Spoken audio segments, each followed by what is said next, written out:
السلام علیکم ورحمۃ اللہ وبرکاتہ ان الحمد للہ نحمده ونستعینه ونستغفره ونعوذ باللہ من شرور انفسنا ومن سیئات اعمالنا من يهده الله فلا مضل له ومن يضلل فلا هادي له واشهد ان لا اله الا الله واشهد ان محمدا عبده ورسوله يا ايها الذين امنوا اتقوا الله حق تقاته ولا تموتن الا وانتم مسلمون يا أيها الناس اتقوا ربكم الذي خلقكم من نفس واحدة وخلق منها زوجها وبث منهما رجالا كثيرا ونساء واتقوا الله الذي تساءلون به والأرحام إن الله كان عليكم رقيبا يا أيها الذين آمنوا وقولوا قولا سديدا يصلح لكم أعمالكم ويغفر لكم ذنوبكم ومن يطع الله ورسوله فقد فاز فوزا عظيما أما بعد فإن خير الحديث كتاب الله وخير الهدى هدي محمد صلى الله عليه وسلم وشر الأمور محدثاتها وكل محدثة بدعة وكل بدعة ضلالة وكل ضلالة في النار فأعوذ بالله من الشيطان الرجيم بسم الله الرحمن الرحيم وَلَنَبْلُوَنَّكُمْ بِشَيْءٍ مِّنَ الْخَوْفِ وَالْجُوعِ وَنَقْصٍ مِّنَ الْأَمْوَالِ وَالْأَنفُسِ وَالثَّمَرَاتِ وَبَشِّرِ الصَّابِرِينَ الَّذِينَ إِذَا أَصَابَتْهُمْ مُصِيبَةٌ قالوا ان للہ و انا الیہ راجعون۔ معزز علماء کرام، قابل احترام ذمہ داران مسجد و مدرسہ دارالمجیدیہ ایجوکیشن سوسائٹی، عزیز نوجوانوں، قابل احترام ماؤں اور بہنوں، تمام قسم کی تعریف، حمد و ثنا، عظمت و کبریائی اللہ وحدہ لا شریک کے لیے، درود و سلام نبی آخر الزمان محمد عربی صلی اللہ علیہ وسلم پر۔ حاضرین، اللہ رب العالمین نے ہمارے لیے اس کائنات میں جس دین کو منتخب فرمایا ہے وہ دین اسلام ہے۔ رب العالمین کا ارشاد ہے ان الدین عند اللہ الاسلام، کہ دین اللہ رب العالمین کے نزدیک دین اسلام ہے۔ دین اسلام جس کی تعلیمات رسول کریم علیہ السلام کی سیرت طیبہ کے ذریعے ہمارے سامنے واضح کر دی گئی ہے، روشن کر دی گئی ہے۔ دین اسلام ہمارا یہ عقیدہ اور ایمان ہونا چاہیے کہ اس کائنات کا سب سے بہترین، سب سے اچھا مذہب اگر کوئی ہے تو اسلام ہے۔ اگر کوئی شخص اسلام کے تعلق سے بدگمانی رکھتا ہے یا اسلام کے علاوہ کسی اور مذہب کے تعلق سے، کسی اور دین دھرم کے تعلق سے نرم گوشہ رکھتا ہے، پسندیدگی کی نظر سے دیکھتا ہے، تو ایسے شخص کی بابت اللہ رب العالمین کا واضح فرمان ہے، دو ٹوک اعلان ہے کہ وَمَن يَبْتَغِي غَيْرَ الْإِسْلَامِ دِينًا فَلَن يُقْبَلَ مِنْهُ وَهُوَ فِي الْآخِرَةِ مِنَ الْخَاسِرِينَ، کہ اسلام کے علاوہ کسی اور دین کے تعلق سے تم اگر پسندیدگی کی نظر سے دیکھو گے، وَمَن يَبْتَغِي غَيْرَ الْإِسْلَامِ دِينًا، اسلام کے علاوہ تم کسی اور دین کو پسند کرو گے، فَلَن يُقْبَلَ مِنْهُ، اللہ رب العالمین کسی بھی حال میں، کسی بھی کیفیت میں تمہیں قبول کرنے والے نہیں ہیں۔ فَلَن يُقْبَلَ مِنْهُ، اسے ہرگز قبول نہیں کیا جائے گا۔ وَهُوَ فِي الْآخِرَةِ مِنَ الْخَاسِرِينَ، اور ایسا انسان جو اسلام کے علاوہ کسی اور دین کو پسند کرتا ہے، ایسا انسان قیامت کے دن نقصان اٹھانے والے لوگوں میں سے ہوگا۔ گویا کہ اسلام یہ سراپا ایسا دین ہے جو اس کائنات کا سب سے بہترین دین، سب سے اچھا مذہب اور سب سے سچا مذہب ہے۔ اس کی تعلیمات، اللہ کے رسول صلی اللہ علیہ وسلم کا فرمان ہے لیلھا ترکتکم علی المحجۃ البیضاء لیلھا کنہارھا لا یزیغ عنھا بعدی الا ھالک، کہ میں تمہیں انتہائی روشن، صاف و شفاف شاہراہ پر چھوڑے جا رہا ہوں جس کی رات بھی دن کے مانند ہے۔ لا یزیغ عنھا بعدی الا ھالک، جو شخص تباہ ہونا چاہتا ہے، برباد ہونا چاہتا ہے، فتنے و فساد میں پڑنا چاہتا ہے، وہی شخص اس راہ سے منحرف ہوگا، وہی شخص اس راہ سے بھٹکے گا۔ اللہ رب العالمین کا وہ فرمان جس میں رب العالمین ارشاد فرماتے ہیں الیوم اکملت لکم دینکم واتممت علیکم نعمتی ورضیت لکم الاسلام دینا، کہ دین اسلام کو میں نے تمہارے لیے مکمل کر دیا۔ اگر آج ہمارے ذہن کے اندر یہ وسوسہ آتا ہے، یہ خیال آتا ہے یا اس طرح کی بے چینی آتی ہے کہ اسلام اس دنیا کے لیے، اس کائنات کے لیے، یا موجودہ حالات کے لیے، یا موجودہ صورتحال کے لیے مکمل ترین دین نہیں ہے، اس کے اندر نقائص ہیں، عیوب ہیں، کمیاں ہیں، کوتاہیاں ہیں، موجودہ جو حالات ہیں ان حالات میں دین اسلام مکمل نہیں ہے، تو معاف کیجئے گا، اللہ رب العالمین نے واضح پیغام دیا ہے کہ الیوم اکملت لکم دینکم واتممت علیکم نعمتی ورضیت لکم الاسلام دینا، کہ میں نے تمہارے لیے تمہارے دین کو مکمل کر دیا. الیوم اکملت لکم دینکم واتممت علیکم نعمتی، اور اپنی نعمتوں کا تم پر اتمام کر دیا. ورضیت لکم الاسلام دینا، اور میں نے تمہارے لیے بحیثیت دین اسلام کو منتخب کر دیا ہے. یہ دین جو اسلام کہلاتا ہے، یہ دین جو توحید کی بیس پر قائم ہے، عقیدہ توحید کی بنیاد پر قائم ہے، اور اسی کی دعوت سابقہ تمام انبیاء نے وَلَقَدْ بَعَثْنَا فِي كُلِّ أُمَّةٍ رَسُولًا أَنِ اعْبُدُوا اللَّهَ وَاجْتَنِبُوا الطَّاغُوتَ، کہ ہم نے ہر قوم کے اندر ایک رسول بھیجا. وَلَقَدْ بَعَثْنَا فِي كُلِّ أُمَّةٍ رَسُولًا، ہر قوم کے اندر ایک رسول بھیجا. أَنِ اعْبُدُوا اللَّهَ، کہ وہ اللہ کی عبادت کریں. وَاجْتَنِبُوا الطَّاغُوتَ، طاغوت سے اجتناب کریں. اس دین اسلام کی خاصیت یہ ہے، اس دین اسلام کی اچھائیاں یہ ہیں، اس دین اسلام کے محاسن یہ ہے کہ کفار و مشرکین کہتے تھے کہ یہ کیسا رسول ہے، یہ تمہارا کیسا نبی ہے جو اسلام کی معمولی باتوں کی تمہیں تعلیم دیتا ہے، چھوٹی چھوٹی چیزوں کی بابت تمہاری رہنمائی کرتا ہے. حتی الخراء، یہاں تک کہ تمہیں استنجا، پاخانہ، پیشاب کے طریقوں کی طرف بھی تمہاری رہنمائی کرتا ہے. آپ غور کیجئے، جس اسلام کے اندر، جس دین کے اندر معمولی چیزوں کی طرف رہنمائی کی گئی ہے، کیا وہ دین آج کے موجودہ صورتحال پر رہنمائی نہیں کرے گا؟ اللہ کے رسول صلی اللہ علیہ وسلم کے ان احکامات کو دیکھیے، ان فرامین کو دیکھیے، ان پیشین گوئیوں کو دیکھیے جن پیشین گوئیوں میں رسول کریم علیہ السلام نے بیان فرمایا ان السعید لمن جنب الفتن، ان السعید لمن جنب الفتن، ان السعید لمن جنب الفتن. 3 مرتبہ رسول کریم علیہ السلام نے کہا کہ سب سے نیک انسان، سب سے اچھا انسان وہ ہے جو مصیبتوں سے بچا لیا گیا، جو فتنوں سے محفوظ کر دیا گیا. آزمائشیں آئیں گی، مصیبتیں آئیں گی، بلاؤں کا نزول ہوگا، آفتوں کا نزول ہوگا. ان بلاؤں میں، ان آفتوں میں، ان مصیبتوں میں جس نے صبر کیا، استقامت کی راہ اپنائی، جس نے صبر کیا، استقامت کی راہ اپنائی، اللہ اور اس کے رسول کے بتائے ہوئے اصولوں کے موافق جس نے زندگی گزاری، فصبر فواہا، وہی شخص کامیاب ہے. وہی شخص کامیاب ہے جو مصیبتوں کے اندر، آزمائشوں کے اندر، آفتوں کے اندر صبر و استقامت کی راہ اپنائے. آج ہم آزمائشوں کے دور سے گزر رہے ہیں، فتنوں کے دور سے گزر رہے ہیں.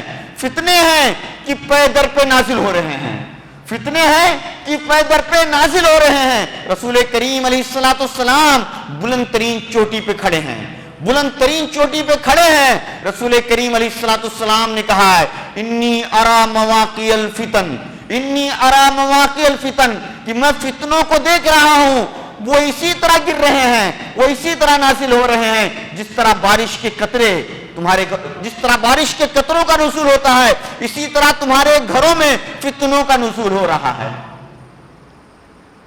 غور کیجئے کہ یہ فتنے جو موجودہ حالات ہیں، ان حالات کے اندر فتنوں کا نزول ہو رہا ہے. آزمائش کے دور سے ہم گزر رہے ہیں. اللہ کے رسول صلی اللہ علیہ وسلم کی وہ پیاری حدیث حذیفہ بن یمان کہتے ہیں، حذیفہ بن یمان کی غالباً روایت ہے، بادروا بالاعمال فتنا كقطع الليل المظلم يصبح الرجل مؤمنا ويمسي كافرا. اعمال کرنے میں، اچھائیاں کرنے میں، بہترین کام انجام دینے میں، نیکیوں کے کام کو فروغ دینے میں تم جلدی کرو. بادروا بالاعمال فتنا كقطع الليل المظلم، کہیں ایسا نہ ہو کہ اندھیری تاریک رات کے ٹکڑوں کے مانند فتنوں کا تم پر نزول ہونے لگے.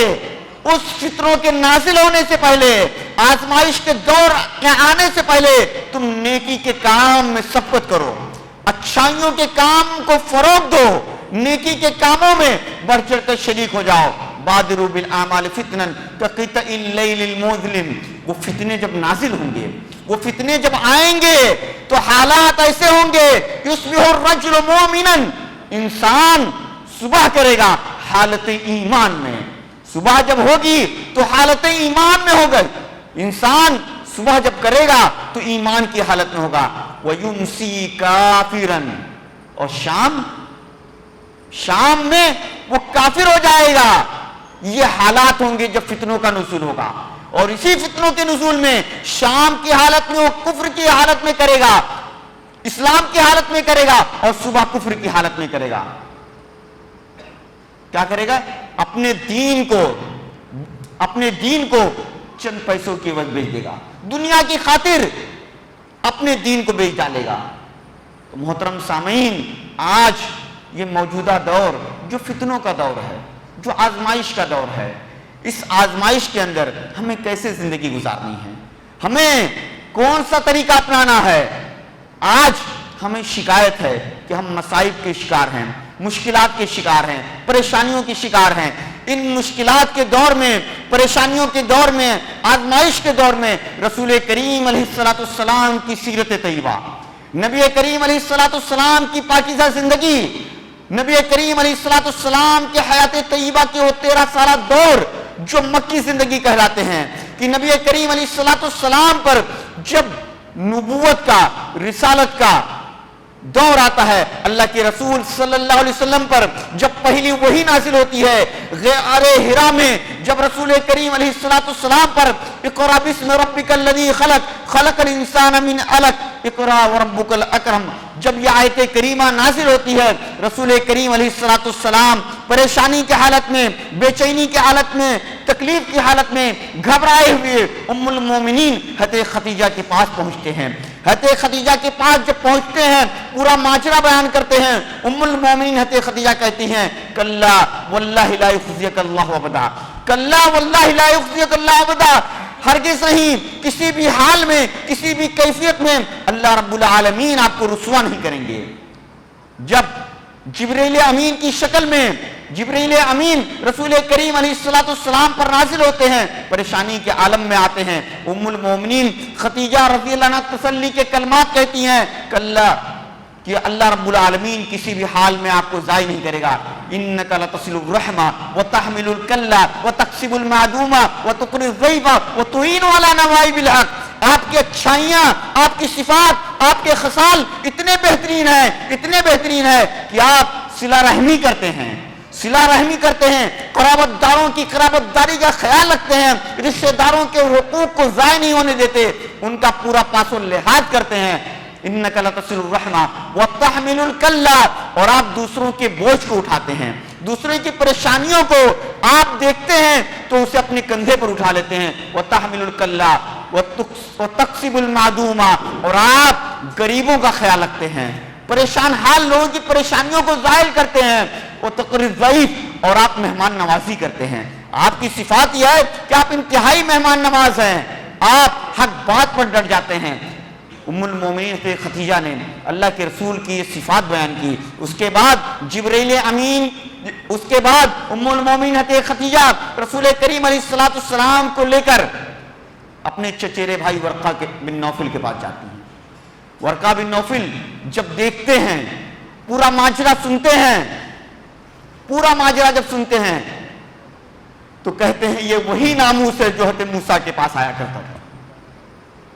کاش کہ میں اس وقت زندہ رہتا جب آپ کی قوم آپ کو آپ کے گھر سے نکال دے گی. اللہ کے رسول صلی اللہ علیہ وسلم حیرت اور استعجاب کے عالم میں کہتے ہیں اَوَ مُخْرِجِيَّهُمْ، کیا میری قوم کے لوگ، میرے رشتہ دار، میرے اقارب، میرے قبیلے کے لوگ مجھے نکال دیں گے؟ اَوَ مُخْرِجِيَّهُمْ. آپ تصور کیجئے کہ ایک انسان جس نے پوری زندگی اپنے گاؤں میں، اپنے گھر میں، اپنے محلے میں، اپنے قبیلے میں گزاری ہے، اس کے سامنے اچانک جب یہ خبر آئے کہ اسی کے قوم کے لوگ، اسی کے گھر والے، اسی کے رشتہ دار، اسی کے قبیلے والے اس کے گھر سے نکال دیں گے، کتنی پریشانی کا عالم ہوگا. رسول کریم علیہ السلام نے رسول کریم علیہ السلام نے دعوت کے فریضے کو انجام دیا، صبر کے ساتھ، پورے صبر کے ساتھ توحید کے پیغام کو عام کیا۔ اللہ رب العالمین نے وَأَنذِرْ عَشِيرَتَكَ الْأَقْرَبِينَ کہ اپنے قرابت داروں کو ڈرائیے۔ رسول کریم علیہ السلام نے اپنے خاندان کے تمام لوگوں کو یکجا کیا، تمام لوگوں کو یکجا کیا، تمام لوگوں کے سامنے توحید کی دعوت کی پیشکش کی، توحید کے پیغام کو پہنچایا۔ ابو لہب نے کہا تبا لک لہذا جمعتنا، تباہ ہو جائے، برباد ہو جائے، کیا اسی مقصد کے تحت تو نے ہمیں جمع کیا تھا؟ بتائیے، ایک انسان جو توحید کا میسج دے رہا ہے، توحید کا پیغام دے رہا ہے، اللہ رب العالمین کی وحدانیت کی دعوت دے رہا ہے، اللہ رب العالمین کی یکتائی کی طرف بلا رہا ہے، حق کا پیغام پہنچا رہا ہے، اس انسان کو کہا جا رہا ہے کہ تم تباہ و برباد ہو جائے۔ بتائیے، رسول کریم علیہ السلام نے صبر کا دامن نہیں چھوڑا، صبر کا دامن نہیں چھوڑا۔ اللہ کے رسول صلی اللہ علیہ وسلم توحید کے پیغام کو پہنچاتے رہے، توحید کے پیغام کو پہنچاتے رہے، پوری حکمت کے ساتھ، پوری دانائی کے ساتھ، کہیں خاموشی کے ساتھ، کہیں خفیہ طور سے، اور کہیں اعلان فَاصْدَعْ بِمَا تُؤْمَرُ وَأَعْرِضْ عَنِ الْمُشْرِكِينَ۔ آج جس ماحول کے اندر، جس معاشرے کے اندر، جس سوسائٹی کے اندر، جن اقوام کے اندر ہم زندگی گزارتے ہیں، ہماری یہ ذمہ داریاں ہیں، ہماری یہ ذمہ داری ہے کہ ہم اس قوم تک توحید کے پیغام کو پہنچائیں، توحید کے پیغام کو ہم پہنچائیں۔ یہ ہماری ذمہ داری ہے کہ ہم بحیثیت دائی ہم توحید کے پیغام کو عام کریں۔ ہمارے وہ بھائی جو شرک کی غلطوں میں ڈوبے ہوئے ہیں، جو شرک کی قباحتوں میں ڈوبے ہوئے ہیں، جو توحید کو نہیں سمجھ پا رہے ہیں، اسی طرح ہمارے وہ بھائی جو کفر میں ڈوبے ہوئے ہیں، ہمارا یہ میسج ہونا چاہیے، ہمارا یہ کردار ہونا چاہیے کہ ہم اپنے کردار کے ذریعے، اپنے اخلاق کے ذریعے، اپنے سیرت کے ذریعے ان تک توحید کے پیغام کو پہنچائے۔ آج یہ ہماری سب سے بڑی کوتاہی ہے، آج ہماری سب سے بڑی کوتاہی یہ ہے کہ ہم توحید کے پیغام کو اپنے بھائیوں تک، اپنے برادران وطن تک نہیں پہنچا پا رہے ہیں۔ ہمیں اس کا جواب دہ ہونا ہے۔ اللہ کے رسول صلی اللہ علیہ وسلم کی وہ پیاری حدیث دیکھیے، اللہ کے رسول نے علی بن ابی طالب کو کہا لِأَن يَهْدِيَ اللَّهُ بِكَ رَجُلًا وَاحِدًا خَيْرٌ لَكَ مِنْ حُمْرِ النَّعَمِ کہ اگر تمہارے ذریعے ایک انسان صحیح راستے پر چل پڑے تو تمہارے لیے سرخ اونٹ سے بہتر ہے، تمہارے لیے سرخ اونٹ سے بہتر ہے۔ ہمارا کام دعوت پہنچانا ہے، ہمارا کام دعوت پہنچانا ہے۔ ہمارا کام یہ نہیں ہے کہ اس کے دل و دماغ میں انڈیل دیں، ہم پہنچا دیں، تلقین کریں۔ ہدایت دینے والا اللہ رب العالمین ہے۔ انک لا تہدی من احببت ولکن اللہ یہدی من یشاء کہ آپ انک لا تہدی من احببت جسے چاہیں اسے ہدایت نہیں دے سکتے۔ ہمارا کام صرف دعوت کے پیغام کو پہنچا دینا ہے، ولکن اللہ یہدی من یشاء لیکن اللہ رب العالمین جسے چاہے اسے ہدایت دے سکتا ہے۔ آج اگر ہم یہ سوچتے ہیں کہ اگر ہم فلاں کے سامنے توحید کی دعوت کو پیش کریں گے تو وہ ٹھکرا دے گا، اسے قبول نہیں کرے گا، وہ جھگڑالو انسان ہے، وہ انسان انتہائی بدتمیز ہے، انتہائی گنڈا ٹائپ ہے، اس کے اخلاق میل نہیں کھاتے، معاف کیجئے گا، ہمارے سامنے رسول کریم کی سیرت ہے، ہمارے سامنے حضرت موسیٰ اور ہارون کی سیرت ہے کہ کس طرح اللہ رب العالمین نے جب موسیٰ اور ہارون علیہ السلام کو فرعون کے دربار میں بھیجا، رب العالمین نے موسیٰ علیہ السلام اور ہارون کو بھیجتے ہیں اور کہتے ہیں اذهبا الى فرعون فانه طغى وقولا له قولا لينا لعله يتذكر ويخشى کہ فرعون کے دربار میں جاؤ، اذهبا الى فرعون انه طغى انتہائی شرکش ہو چکا ہے، ظالم ہو چکا ہے، اس کے ظلم و ستم کی انتہا ہو چکی ہے۔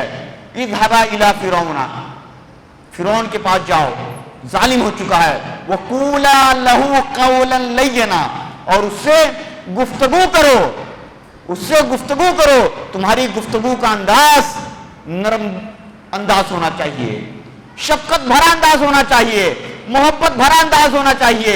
وَقُولَا لَهُ قَوْلًا لَيِّنًا لَعَلَّهُ يَتَذَكَّرُ وَيَخْشَىٰ ہو سکتا ہے وہ نصیحت حاصل کرے، اس کے دل میں اللہ رب العالمین کا خوف آ جائے۔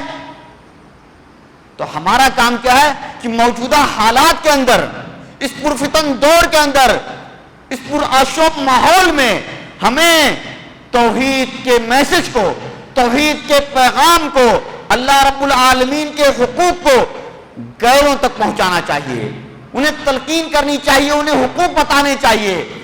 یہ ہم پر ذمہ داری عائد ہوتی ہے. اور یہ جو مصائب آ رہے ہیں، یہ جو مشکلات آ رہی ہیں، یہ جو آزمائشیں آ رہی ہیں، ان آزمائشوں پر صبر کریں. آج ہمارے ایمان کا سودا ہو رہا ہے، ہمارے عقیدے کا سودا ہو رہا ہے. آپ دیکھیے رسول کریم علیہ السلام نے دعوت کے راہ میں کتنی تکلیفیں برداشت کی، کتنی اذیتوں کا آپ نے سامنا کیا. رسول کریم علیہ السلام حتیم میں، خانہ کعبہ میں سجدے میں ہیں. عقبہ بن ابی معیط آتا ہے، عقبہ بن ابی معیط آتا ہے، اپنی چادر کے ذریعے رسول کریم علیہ السلام کو گلے کو دبوچنے لگتا ہے. ابو بکر صدیق دوڑے دوڑے آتے ہیں، کہتے ہیں تقتلون رجلا ان یقول ربی اللہ، کہ تم ایک ایسے انسان کو قتل کر دینا چاہتے ہو جو کہتا ہے میرا رب اللہ ہے. ایک اور موقع پر یہی عقبہ بن ابی معیط خانہ کعبہ میں رسول کریم علیہ السلام سجدے میں ہیں، اونٹ کی اوجھڑیوں کو، اونٹ کی آلائش کو لا کر رسول کریم علیہ السلام کے اوپر ڈال دیتا ہے. حضرت فاطمہ آپ کی لخت جگر آتی ہیں، اسے صاف کرتی ہیں. رسول کریم علیہ السلام کی سیرت کا وہ پہلو دیکھیے کہ رسول کریم علیہ السلام توحید کی دعوت کو جب عام کرتے ہیں، تمام پریشانیوں کے وقت، یہ تمام مشکلات کو جھیلتے ہوئے، تمام پریشانیوں کو دیکھتے ہوئے توحید کی دعوت کو عام کرتے ہیں. ابو جہل، ابو لہب، ان کے ظلم کی انتہا ہو چکی ہے، ان کے ظلم کی انتہا ہو چکی ہے. حتیٰ کہ ابو جہل نے آپ کے قتل کی سازش رچی، آپ پر الزامات لگائے گئے کہانت کے کہ آپ کاہن ہیں، جادوگر ہیں، طرح طرح کے الزامات لگائے گئے. جبکہ اسی قوم کے اندر آپ کو امین کا لقب دیا گیا، آپ کو صادق کا خطاب دیا گیا. لوگ اپنی امانتیں رسول کریم علیہ السلام کے پاس رکھ دیا کرتے تھے. اور آپ دیکھیے رسول کریم علیہ السلام کی سیرت کا وہ پہلو، جب رسول کریم علیہ السلام صبح سویرے خانہ کعبہ میں داخل ہوتے ہیں، حجر اسود کے سلسلے میں جب خانہ کعبہ کی تعمیر مکمل ہو جاتی ہے، حالات یہ بن پڑتے ہیں کہ حجر اسود کو اس کے مقام پر رکھنے کے لیے قبائل آپس میں لڑ پڑیں گے. تو رسول کریم علیہ السلام علیہ الصبح آتے ہیں اور آپ جو فیصلہ صادر فرماتے ہیں اسی فیصلے پر سب آمنا و صدقنا کہتے ہیں.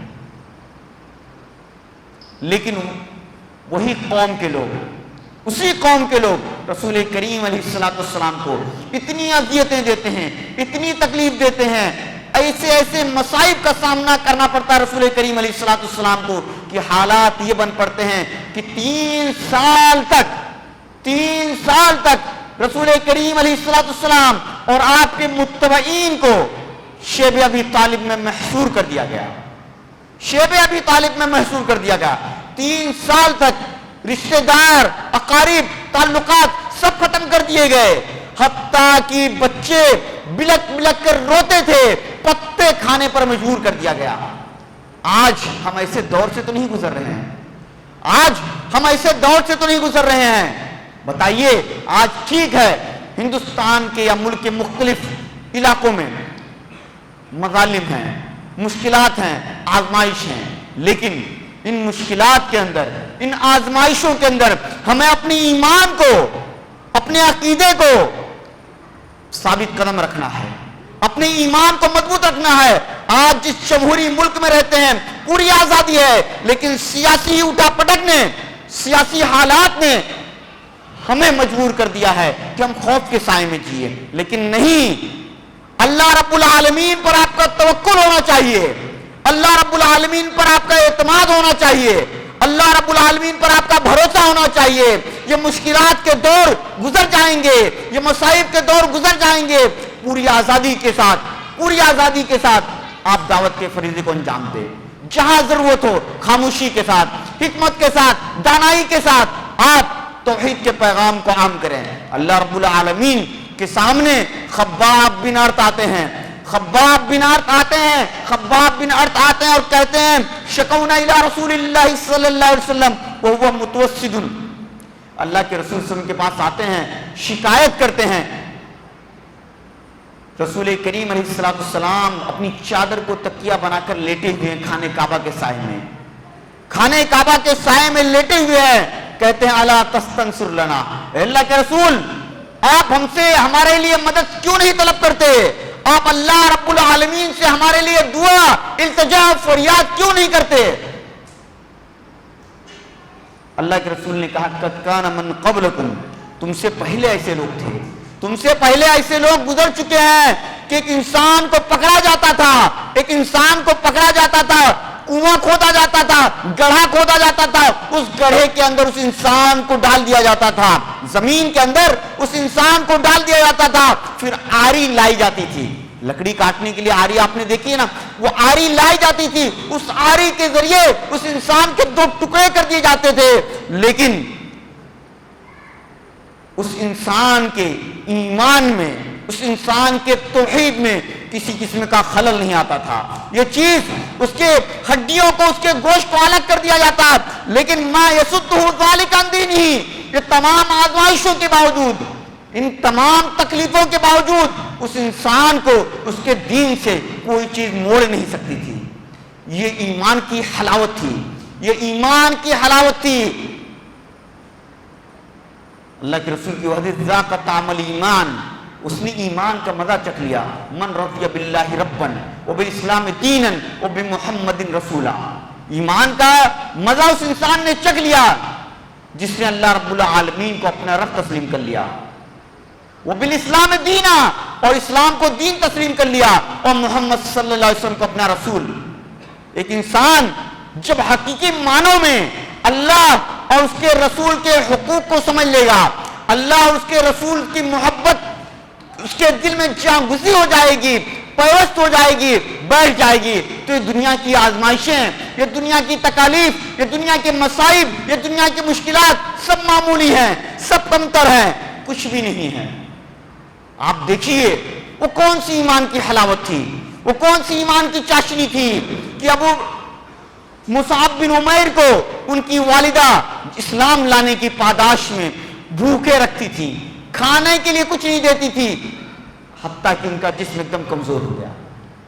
وہ کون سی ایمان کی چاشنی تھی کہ بلال رضی اللہ عنہ کو مکہ کے بچے ان کی گردن کے اندر رسی ڈال کر مکہ میں کھینچتے تھے، دہتی چلچلاتی اور تپتی ہوئی دھوپ کے اندر حضرت بلال کو لٹا دیا جاتا تھا، بڑے بڑے پتھر ان کے جسم پر رکھ دیے جاتے تھے، لیکن ان کے ایمان میں ذرہ برابر کمی نہیں آئی، ان کے دل کے اندر اللہ رب العالمین کے تعلق سے غلط خیالات نہیں آئے، وہ توحید پر قائم رہے، وہ اسلام پر قائم رہے، انہوں نے اللہ اور اس کے رسول کی حقیقت کو، اللہ اور اس کے رسول کی محبت کو سمجھ لیا تھا، اسی محبت کی بنیاد پر وہ لفظ احد احد، اللہ ایک ہے، اللہ ایک ہے۔ عمار کو دیکھ لیجئے، عمار کو دیکھ لیجئے، یاسر کو دیکھ لیجئے، سمیہ کو دیکھ لیجئے، یہ خاندان، اس خاندان نے کون سی تکلیف نہیں سہی، کون سی تکلیف نہیں سہی۔ سمیہ کو ابو جہل نے نیزے سے مارا، ان کے شرمگاہ کے اندر وہ شہید ہو گئی، اللہ کے رسول کا گزر ہوا اس خاندان کے پاس سے۔ رسول کریم نے کہا اصبروا علی یاسر فإن موعدکم الجنہ، اے آل یاسر صبر کرو، صبر کرو، تمہارا ٹھکانہ جنت ہے۔ بتائیے جس خاندان کو دنیا کے اندر جنت کی بشارت دے دی جائے، اس سے بڑی خوشخبری اور کیا ہے، اس سے بڑی خوشخبری اور کیا ہے؟ انسان آزمائشوں کے دور سے گزرے گا، مصیبتوں کے دور سے گزرے گا۔ اللہ کے رسول صلی اللہ علیہ وسلم نے اس دعوت کو، اس توحید کو ہم تک پہنچانے کے لیے کم تکلیفیں نہیں سہی۔ جب اللہ کے رسول صلی اللہ علیہ وسلم نے دیکھا کہ مکہ کا ماحول انتہائی ناگفتہ بھی ہے، ان مشکلات سے بچتے ہوئے رسول کریم نے ارادہ کیا کہ طائف کی وادیوں میں جائیں، طائف کے میدان میں جائیں، وہاں کے لوگ ہو سکتا ہے کہ ان کے دلوں میں کچھ نرمی پیدا ہو، اسلام کے تعلق سے کچھ نرم گوشہ رکھتے ہوں۔ رسول کریم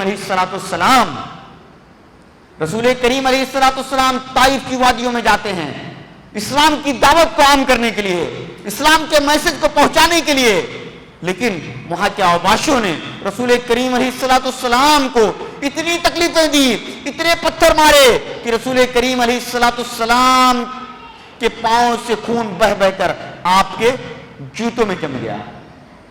جبریل امین آتے ہیں، پہاڑوں کا فرشتہ آتا ہے، رسول کریم سے کہتا ہے اے رسول کریم اگر آپ حکم دیں تو ان پہاڑوں کے بیچ میں اس بستی کو میں دبوچ دوں۔ رسول کریم کہتے ہیں مجھے امید ہے کہ اللہ رب العالمین ان کی نسلوں سے ایسے لوگ پیدا کرے گا جو اللہ رب العالمین کی وحدانیت کو اجاگر کریں گے، رب العالمین کے توحید کے پیغام کو بلند کریں گے۔ بتائیے آج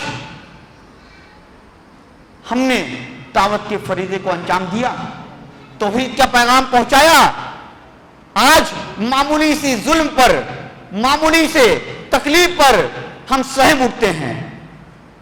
ان حالات کے اندر ہم خود اللہ رب العالمین سے رجوع کریں، اللہ رب العالمین سے فریاد کریں، اللہ رب العالمین اللہ کے رسول صلی اللہ علیہ وسلم کی سیرت کے وہ پہلو دیکھیے کہ جب جب مشکلات کا دور آتا تھا، جب جب پریشانی کا دور آتا تھا، اللہ کے رسول صلی اللہ علیہ وسلم سجدے میں گر پڑتے تھے۔ بدر کے میدان میں جب کفار و مشرکین ہزاروں کی تعداد میں جمع ہوتے ہیں، رسول کریم علیہ السلام ایک کنارے سجدے میں گر پڑتے ہیں، آنکھوں سے آنسو بہ رہے ہیں، اللہ رب العالمین سے مناجات کر رہے ہیں، سرگوشیاں کر رہے ہیں، فریاد کر رہے ہیں کہ اللہ اگر یہ تیری مختصر سی جماعت آج شکست سے دوچار ہو گئی تو اس روئے زمین پر تیری عبادت کرنے والا کوئی نہیں ہوگا۔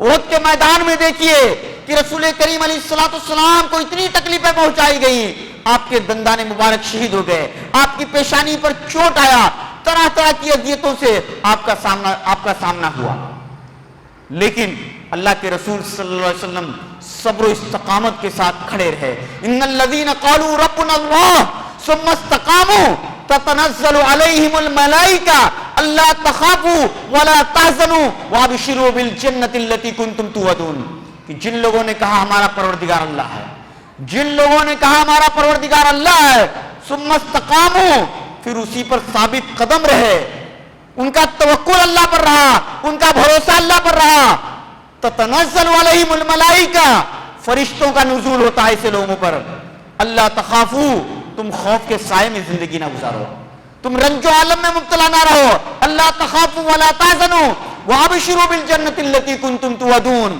تمہارے لیے اس جنت کی بشارت ہے، تمہارے لیے اللہ رب العالمین نے وہ جنت مقرر کر دیا ہے جس کی تم کو بشارت دی گئی ہے، وابشروا بالجنۃ التي کنتم توعدون، جس جنت کا اللہ رب العالمین نے تم سے وعدہ کیا تمہارے لیے وہ جنت مقرر کر دی گئی ہے، وہ بشارت ہے۔ آپ دیکھیے اللہ رب العالمین نے ہمارے لیے یہ میسج دیا ہے، پیغام دیا ہے کہ ہم توحید پر قائم رہیں، توحید پر قائم رہیں، شرک، بدعات اور اس جیسی خرافات سے بچتے ہوئے توحید کے پیغام کو عام کرتے رہیں۔ اسی طرح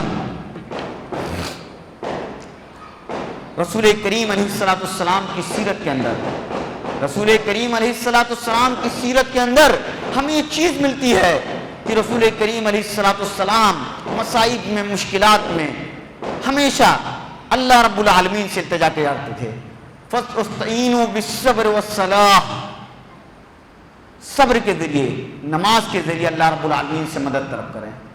آج حالات یہ ہیں کہ ہم مشکلات کے اندر، پریشانیوں کے اندر، آزمائشوں کے اندر اللہ رب العالمین کو بھولے بیٹھے ہیں، ہم بھولے بیٹھے ہیں اللہ رب العالمین کو، اللہ رب العالمین سے التجا نہیں کرتے، فریاد نہیں کرتے۔ رب العالمین کا واضح پیغام ہے ان تنصروا اللہ ینصرکم ویثبت اقدامکم، اگر تم اللہ رب العالمین کی مدد کرو گے، رب العالمین تمہاری مدد کرے گا، تمہارے قدموں کو ثابت قدم رکھے گا، تمہارے قدموں کو برقرار رکھے گا۔ لیکن مدد کیسے ہوگی؟ جب ہم اللہ رب العالمین کے احکامات کو فرامین کو بتائے ہوئے رسول کریم علیہ السلام کے بتائے ہوئے اصولوں پر چلیں گے تبھی ہم ثابت قدم ہو سکتے ہیں. وَلَا تَهِنُوا وَلَا تَحْزَنُوا وَأَنْتُمُ الْأَعْلَوْنَ إِن كُنتُم مُؤْمِنِينَ.